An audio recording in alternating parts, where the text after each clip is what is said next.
Hello, good morning. It's Monday, October 30th. This is Booksy. I'm going to be talking about AMC. So, if you had followed me last week, you know that when it broke high, I was looking for it to hold over $9.50, and it did not hold over $9.50.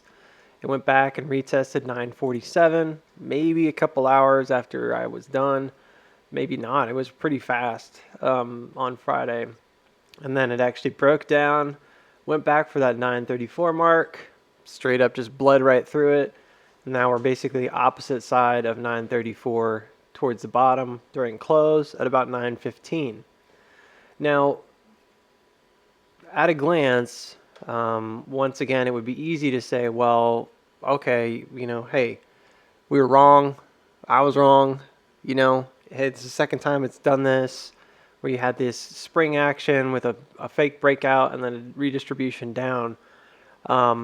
Why, what do you think, right? And I think that when the first time it happened, it's kind of fooled me once, right? When the first time it happened, my immediate thought was we were going for a backup. And that was back over here on the 24th of October. And it had this really high extension. It broke too high, went all the way up to like 990, right? And then it came back down, but it didn't hold support, and we needed it to hold. And specifically, I wanted it to hold over 934 because that's roughly where that creek was. As you can see, I've kind of got it drawn as a diagonal here. And if it were to break down through that level, it wouldn't be good. And then it did. It broke down through that level. When it came down low, you can see the early auto reactions and then the bounces. It actually formed out the exact same pattern twice. So the same pattern that we saw the first time with that high, pointed top. It's actually like a little bit of a head and shoulder. It's hard to see right now on this particular chart is the 1 hour. I'm zoomed out a bit, but there's a mimicked action on the right and left side here and on the tops.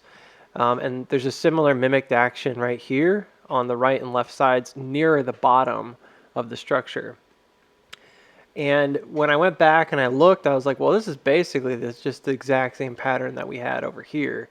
It's just the high head and shoulder within the cat ears below.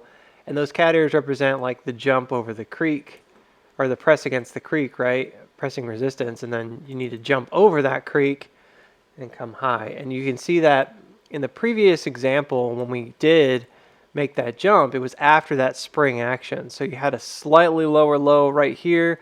You get the spring, and then this doesn't go too high. It doesn't come above that first cat ear. It stayed low, finds support, right, and then breaks and goes. And when it finally does go, the next particular level up, right, it also catches there and then goes. So there's an incremental kind of a hopping here of what we may call the creeks, and it doesn't overextend. And what's been happening in this range is the first and the second time it's done this, it's overextended. And it's identical. I said it's funny. I was saying it on, I said it's not funny, but last Monday or something like that, or Tuesday, I was saying, hey, it looks like the same thing again. I'm a little concerned because this bottom structure going into, I think it was Wednesday, not Monday. This bottom structure going into Wednesday and Thursday was starting to look almost identical to the very first one that we have, and that is right here. And you can see there's like a 1, 2, 3 downward thrust with the middle one being higher and then the last one going lower. And that's the exact same thing we have here with the push-up. We have a 1, 2, and then 3, with the middle one being higher and the last one being lower. And then it goes up, it does the M cross. There's just the exact same thing. I mean, both of these have the same pattern, M cross. And then you get too high, you come up, and instead of holding where it should have held for us at around 947 versus over here where, yeah, I think it could have come down a little bit lower, it drops down. So you can see that overall, the problem here is that the actions were largely accumulative early on in this range. There was a lot of buying. I mean, a lot of buying. This is not like a little bit of volume. There's a lot of volume here in the buying. And then recently, and I did a diagram during the stream about this, I'm not going to pull that up right now, but after it hit this 960 top, the volume kind of flips, the profile flips a bit, and you end up spending a lot more time in the bottom area beneath 934, and these tops are very sparse. Whereas previously, we were spending very little time, if at all, down below 934, and the tops were much more long-winded. Now is much more accumulative because every time the price is dropping, they're buying it back up. So it did kind of flip-flop, and unfortunately, this is another false start. It didn't do what we were hoping it would do. This was definitely like a spring type action, and then it moves up and it does the same thing, forms one LPS, goes just like this one did, and then it just kind of fails, right? It's a non-start. So it's a bit frustrating. I took a bars pattern from this area and just duplicated it 3 times, and it's essentially identical to what we're experiencing right now in this range, where you have these jumps and they're like kind of laying up one on top of the next, just like this. But then each time, instead of this particular push-up, which would be similar to what happened here, instead of this particular push-up staying low and accumulating within here in a reasonable way, it goes through a UT motion. That could be an SOS, but it's just not, right? Because it fails at the end. It turns very distributed very quickly. They're very similar type motions, and you just have to watch them. And there's not really much you can do until you see the volume on that push and then the volume in the reaction to it. And in an SOS, you typically will you'll make higher lows. And then, maybe, in this case, we got like a bit more of a bull flag. Maybe you get a little bit more of a bull flag, but it typically holds support, or at least forms a range that looks like, if it's an LPS, for example, that looks like a reaccumulation. And in both cases, we've just gotten distributive tops. So pretty frustrating, pretty annoying. And then also annoying because you're going from like these spring actions to these UTs, from a spring to a UT. So what's the overall shape here? I don't even need to tell you. It's a pennant, right? You can tell. It's a narrowing of the range. And so really at this point, there's not a lot of evidence to suggest that we have to go up right this second. I think the way that I would read it is that maybe 60% of this range has been accumulation, and about the last, well, I wouldn't even say it's over yet, but about the last 30%, maybe with 10% more to go, has been a lot more distributive. So if you're looking at this like, well, I think that it's a distribution, then you would say, okay, I think these are false starts, right? And sellers are taking over, and they're really just trying to wear down buyers, and they're starting to get more successful where you can spend more time in these lower ranges. But that kind of like goes against what maybe seems to be happening to me. I feel like if there was a lot of accumulation and there's kind of a line in the sand that's been drawn, I'm not positive that it's an effort to go up. I think there's a lot of effort made to not go down, and that's a good sign typically, because it usually means that there's probably some shorts that are trapped. These would be the ones that got in down here on some of these really major downward pushes early, and here as well, and then basically we're stuck. If you look at VRVP, and so there would be a desire to like trap some more shorts in, like towards the end of this schematic, just like there was here near the end of the schematic before you move up. There's another argument that's being made, and I think it's a good one, which is, hey, there's a huge, liquidity gap that runs basically from like 860, 850 all the way up to about 9. And I think that's another good argument, is like, well, a long operator could want to just go down there and just get more shares for cheap. I think if you're going to do that, it'd probably be done in somewhat of a, I would just say somewhat of a, let's just call it a spring action, right?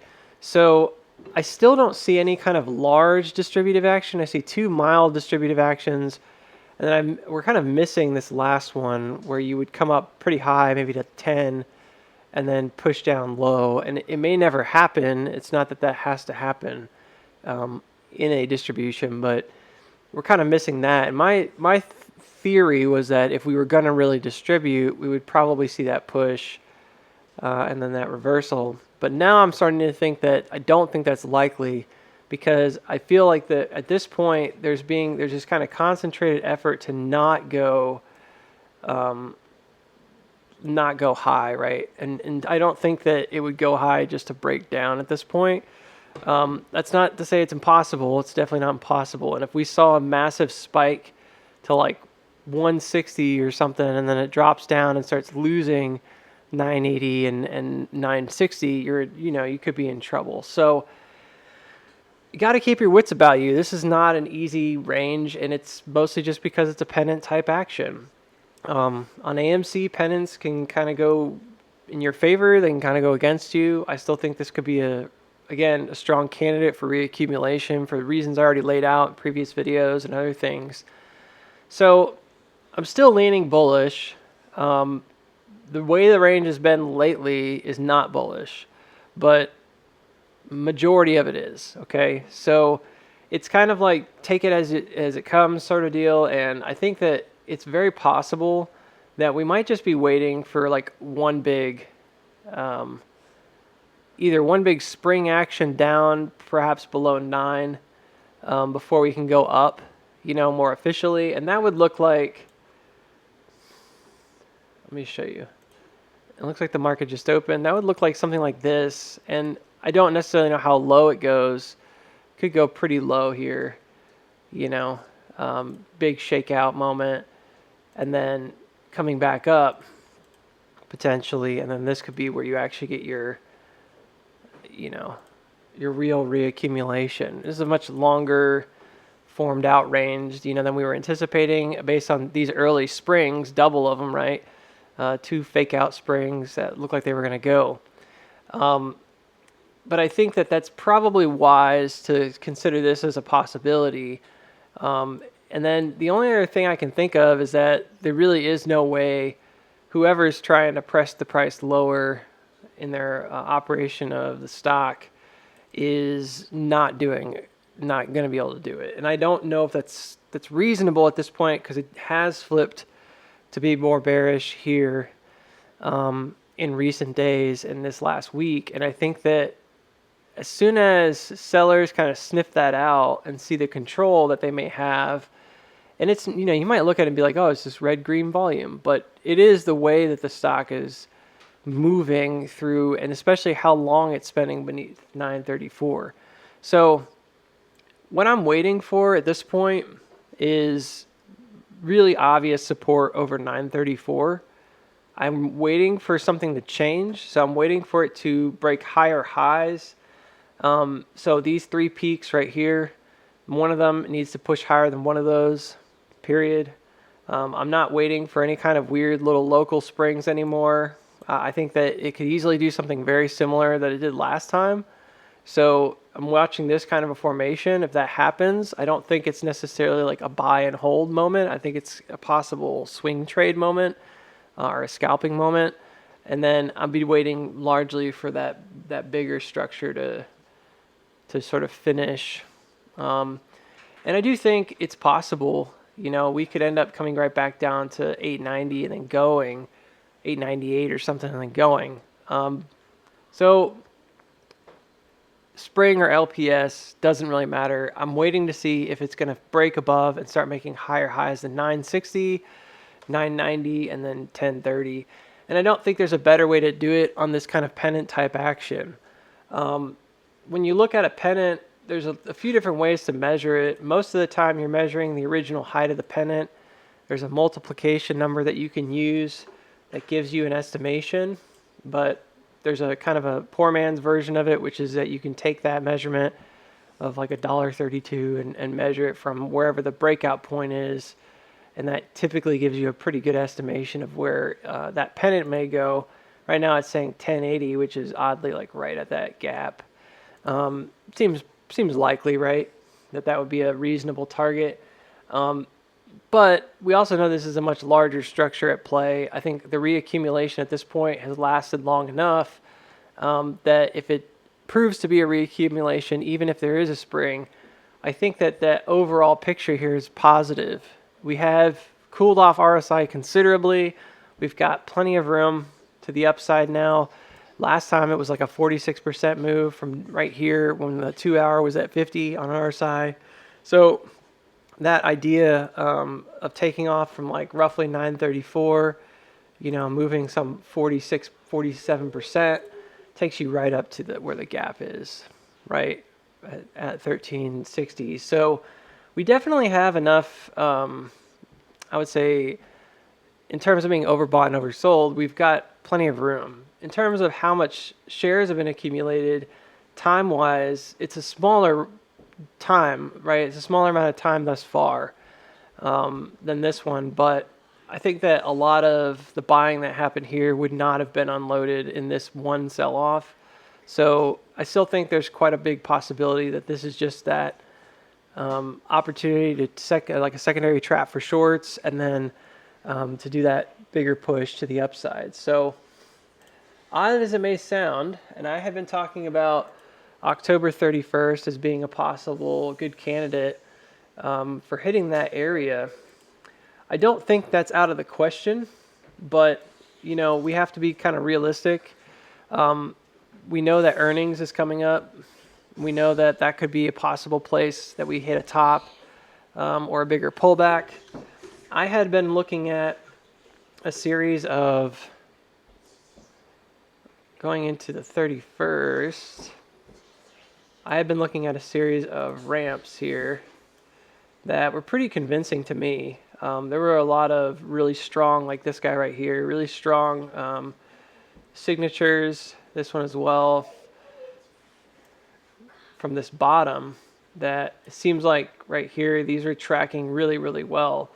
And I think that speed lines are kind of what they are. They're not necessarily always perfectly accurate, but they do become pretty powerful and consistent when there's a dominant player in the market and there's a dominant kind of direction. If you remember going into the 72 run for years, it had been targeting that marker, but it took a really long time, and you would spend 3 or 4 months in an uptrend, right, that was pointing to that marker, and then it would go down, right? But eventually it gets to this point where it accelerates so much and it just kind of hits it. So to say like October 31st would be this like really ideal candidate, that was my first candidate based on all the stuff that we knew in the direction of the speed lines. But to say that now would be a difficult thing to say, right? We would need to see that higher high and find support up here above 960. And anything else to me could be just another bull trap. Sufficiently jaded in this range because of these two motions right here. So I'm going to wait on it. We're moving pretty far right now. It's 955. So we're at the top, I think. And we just need to sort of see it finish. And I don't think we're there yet. So don't count your chickens before they hatch, right? So I think we're still in this area that's been a sell zone. Really need to see this turned into like a buy zone. Once this is turned into a buy zone here, I think then you're in good shape to advance to the next one. So kind of watch these pockets right around 955, right around 990, and that should be good for the week. Below us, if we do have a breakdown, you're going to watch that area right around $9, and then below that around $8.96. Okay? Beyond that, I think it's kind of a scalper's play at this point. Don't really see a lot of strong direction just yet. I'm really also interested to see what happens with the S&P. If it holds this gap this morning, it's got a cross right now at the 4 hour, which is a pretty big deal. But even still, it can always come back down. So really hoping to see SPY kind of pull the rug on the shorts at this point. We've been kind of getting these false starts as well on the way down. And I think if we can get back above, I want to say 418, I think it's going to be pretty strong case to come all the way up to 440s. but that could take a lot of time. That's not like a overnight move or something. Several weeks. So we'll see. We'll see what happens, and I'll try to do an update at the end of the day. All right. Have a good one, y'all. Bye.